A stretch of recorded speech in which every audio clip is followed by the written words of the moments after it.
et d'accélérer le développement du secteur privé, moteur essentiel de croissance et de création d'emplois.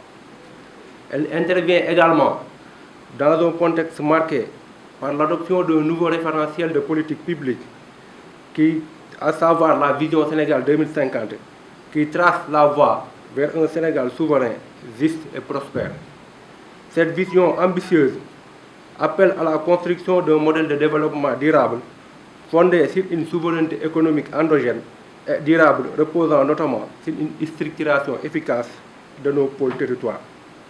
C'est dans cette perspective que s'inscrit l'alignement des politiques publiques et des stratégies nationales, notamment à travers la stratégie nationale de développement 2025-2029, qui met un accent particulier sur la valorisation des potentialités locales, la transformation structurelle de l'économie et le renforcement du tissu productif. Mesdames et Messieurs, l'initiative qui nous réunit aujourd'hui, portée par la Task Force compétitivité des chaînes de valeur, traduit une volonté claire de mieux comprendre, structurer et dynamiser notre secteur privé. Le rapport qui sera restitué constitue à cet égard un outil stratégique d'aide à la décision. Il offre une lecture approfondie des dynamiques des secteurs privés dans nos pôles territoires, particulièrement dans la région de Kaolack, et met en lumière les opportunités, les contraintes ainsi que les leviers d'intervention prioritaires. Je me félicite tout particulièrement de l'attention portée à deux chaînes de valeur à fort potentiel pour notre territoire, à savoir le sel et l'arachide. Ces filières profondément enracinées dans notre tissu économique local offrent encore d'importantes perspectives en matière de transformation, de création de valeur ajoutée et de génération d'emplois durables. L'objectif de cet atelier est double. D'une part, partager les résultats de cette étude monographique afin de susciter des échanges constructifs entre les acteurs ici présents. Et d'autre part, poser les bases d'une cartographie opérationnelle des chaînes de valeur ciblées tout en présentant une méthodologie rigoureuse d'identification des identités remarquables. Je voudrais à cet effet inviter l'ensemble des participants à s'approprier pleinement des conclusions de cette étude, à enrichir les analyses par leur contribution et à formuler des recommandations pertinentes en vue de renforcer l'impact des actions à venir. Car au-delà du diagnostic, l'enjeu est désormais d'agir. Agir pour lever les contraintes, améliorer la compétitivité, faciliter l'accès au financement, promouvoir l'innovation et créer un environnement favorable à l'épanouissement du secteur privé. Mesdames et Messieurs, je reste convaincu que la synergie entre l'État, les collectivités territoriales, le secteur privé et les partenaires techniques et financiers constitue la clé de réussite de cette ambition commune. C'est ensemble, dans une démarche inclusive et concertée, que nous pourrons bâtir des chaînes de valeur performantes, résilientes et créatrices de richesses pour nos populations. Sur ce, je déclare, au nom de M. le Gouverneur, ouvert l'atelier de travaux de restitution du rapport de l'étude monographique du secteur privé et des chaînes de valeur dans le pôle territoire centre. Merci de votre aimable attention. Ce qui nous réunit aujourd'hui, c'est un atelier de restitution d'une étude de monographie que nous avons fait avec l'apport très déterminant de l'ANAT, je l'ai rappelé tout à l'heure. Mais juste rappeler qu'il y a de cela 2 ans, le ministère de l'économie, en collaboration avec l'ANAT, avait entamé une étude nous menant vers une cartographie. Et donc la monographie reste l'une des étapes, ou bien fait partie d'une des étapes quand même de cette étude liée à la cartographie. Aujourd'hui, nous sommes là pour partager les résultats avec les acteurs. Donc, les acteurs vont peut-être nous aider à valider en quelque sorte ces résultats. Et que donc, je pense qu'il est important de rappeler d'abord par rapport à la méthodologie qui nous a conduit à cette étude. Parce qu'auparavant, il fallait quand même rencontrer les acteurs pour pouvoir déterminer les potentialités économiques qui existent dans cette zone. Lorsque je parle de cette zone, c'est le pôle centre.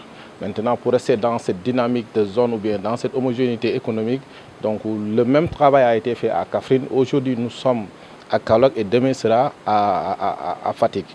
Donc l'essentiel de cette étude, de cette étude monographie, c'est de sortir les potentialités économiques, c'est-à-dire quelles sont les filières porteuses de l'économie du pôle.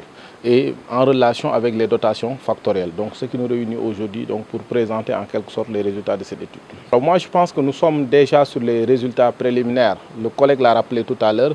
Donc il est possible quand même d'élargir un peu en fonction des recommandations issues de ces échanges. Parce que je rappelle tout à l'heure que c'est un atelier de validation.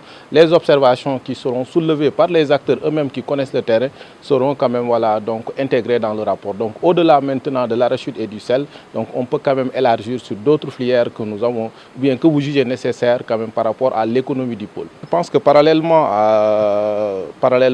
à cette étude de monographie, donc il y a aussi un autre travail qui a été mené, c'est quoi? C'est donc une sélection des identités remarquables. Donc lorsqu'on parle des identités remarquables, c'est des entreprises quand même qui peuvent créer de la valeur ajoutée dans l'économie du pôle. Et donc ça, souvent on cible non seulement les entreprises qui peuvent créer, mais parmi les critères de ces identités remarquables, c'est les entreprises qui sont censées quand même créer de l'emploi. Je pense que donc les entreprises qui peuvent être choisis comme identité remarquable, sachez que l'un des critères qui ont été peut-être mis en exergue, c'est la création d'emplois. Comme vous le savez, l'Agence nationale de l'aménagement du territoire a une expertise avérée dans l'élaboration de documents spatio-économiques.